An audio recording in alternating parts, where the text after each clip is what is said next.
Alright, so when the file first comes over here, you can see here, these are the colors that are set for it, but you don't see anything on the screen. In order to get something on the screen, we're going to hit the I button here, and there's our stitch. We can't quite see everything on this one, but if we adjust the contrast on this button right here, you can play around with it a little bit and see everything in the design.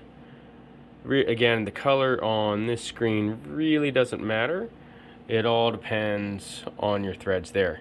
So this one, 12 and 9, is what it's focusing on. And so we count, this is 1, 2, 3, and then we come back up front. So that black is 4, red is 5, behind it is 6, orange is 7, 8, 9 is the gold in the back, 10 is the yellow, 11, 12, that's actually a navy next to it. So we're doing the gold and navy for this. And we make sure that all of our needles, or all of our threads, are matching all the way down for the needles we're using, which they are. Gold and navy, and gold and navy. We're going to come back over to our control panel. Just a couple other basics here. This is the origin button. So if you hit this, it pulls it back to the beginning of the design. Alright, the first time you hit trace or start, it is going to trace the design to see if it'll fit in the hoop.